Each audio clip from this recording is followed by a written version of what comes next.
Greetings, horror fans, both furry and non-furry alike.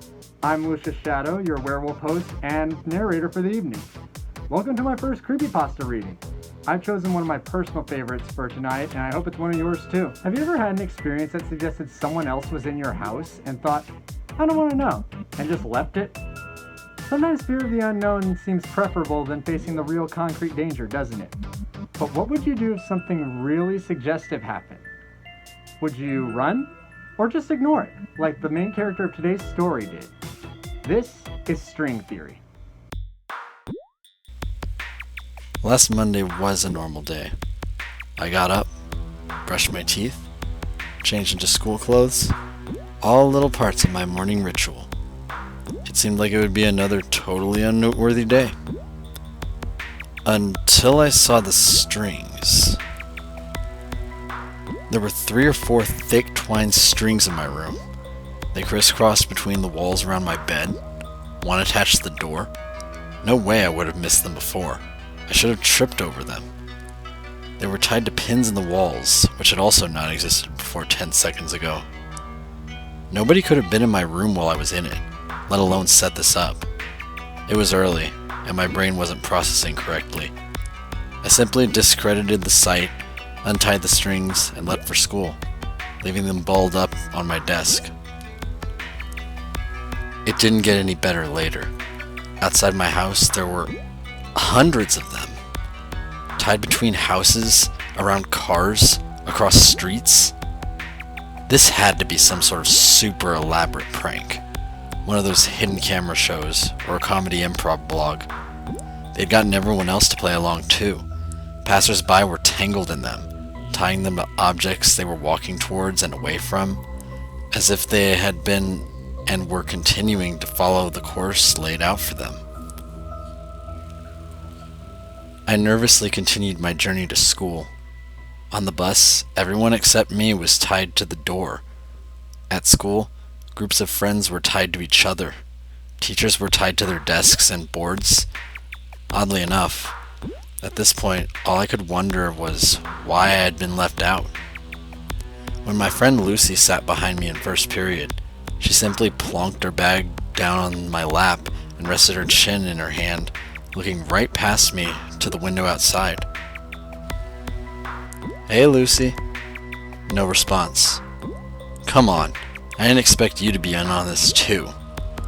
She sighed and started taking books from her bag. All the books were tied to her hands. I grinned and yanked one of the strings off a book. She didn't seem to notice, instead simply disregarding the book completely, letting it drop to the floor without a moment's hesitation. I leaned down, picking up her book and placing it back on her desk. She took no notice. Well, if that's how you're gonna play it, I smiled, trying to look playful, but really just trying to hide my nervousness. I bundled all the strings attached to her together with one hand, then pulled them all free. She blinked, turning to stare at me. Holy crap, Martin, you're like a ninja or something. I've been sitting here for maybe 10 minutes.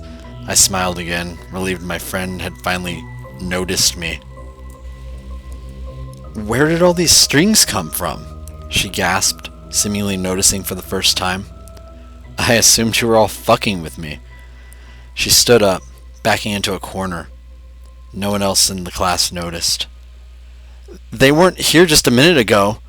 Do you see them too? Her tone made it clear she was genuinely scared. No, didn't you? I was interrupted by my teacher slamming the door behind her. Everyone except me and Lucy murmured a good morning.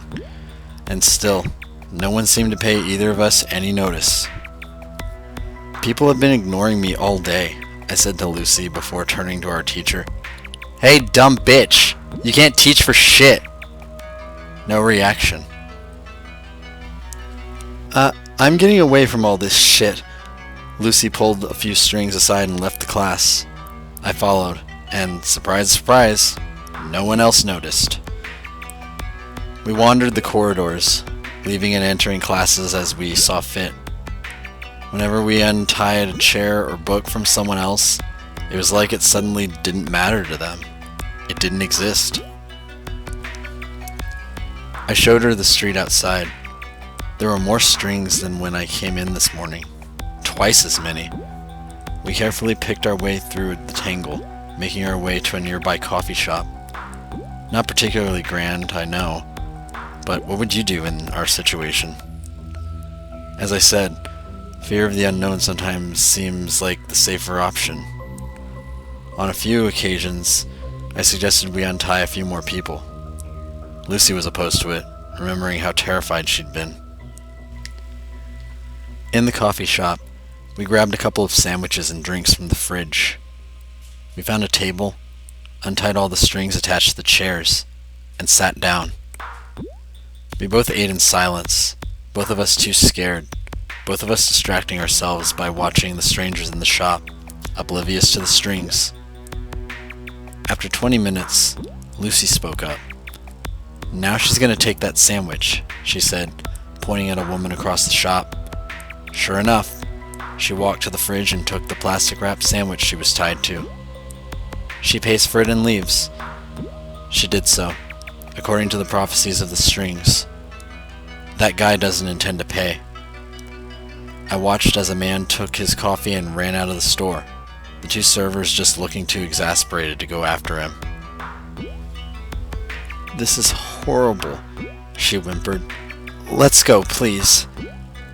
Outside wasn't much better.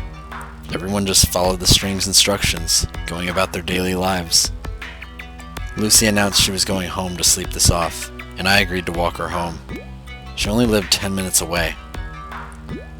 Away from the busier part of town, there were fewer strings. It was nicer. We could pretend it wasn't happening. When we turned onto Lucy's street, she stopped, her mouth falling open. "What now?" I broke the silence, my voice sounding surprisingly small. "Look." She pointed outside one of her neighbor's houses.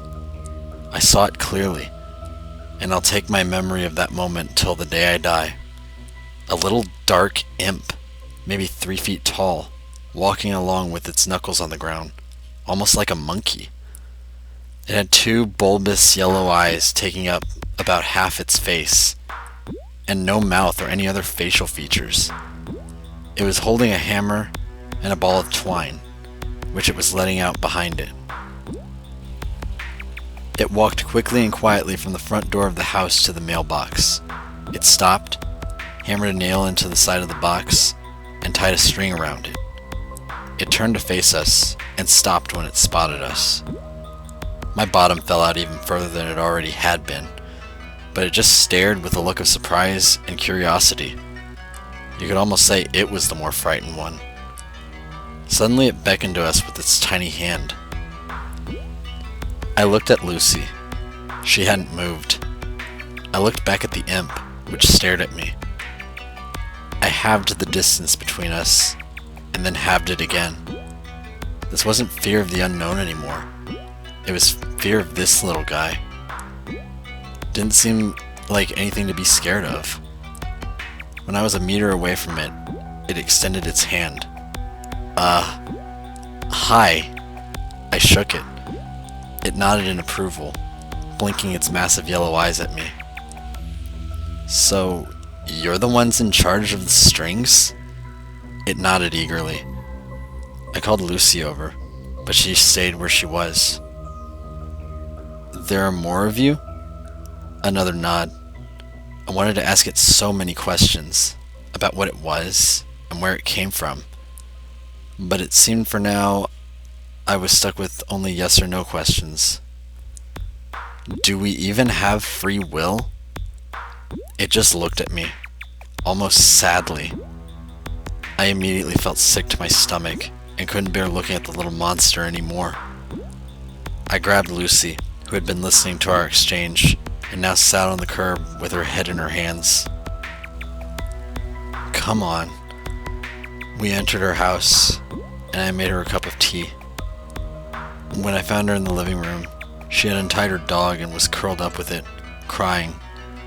I set the tea down and sat beside her. "I'm so scared," she whispered after a good 10 minutes of sobbing. I didn't answer. I couldn't. "I'm going to sleep," she mumbled suddenly, and was under within the minute. Sleep was starting to sound pretty good all of a sudden. My eyelids suddenly felt like they were being weighed down. I collapsed to the rug, and the last thing I heard before I fell asleep was the scurrying of several sets of little feet nearby. I felt much better the next day, as if the whole affair had been a dream. I'd probably have believed that if I hadn't been awoken by Lucy's mother that morning, wondering what I was doing sleeping over without permission or something. Over breakfast, Lucy asked me why I looked so pale and nervous. I turned to her and smiled, mumbling something to her about being sick. But the truth was, I was scared because I couldn't see the strings, and was wondering whether my actions were truly my own. Well, that was definitely a story that might make you question your very existence, but at least nobody died in this one. That would have made the first video a real bummer, wouldn't it? Well, I hope you guys liked my first creepypasta reading. I definitely plan to do more in the future. And I also hope you like the different format that I did. That's a lot different from other creepypasta channels that I know. See you guys next time. I hope you like string theory.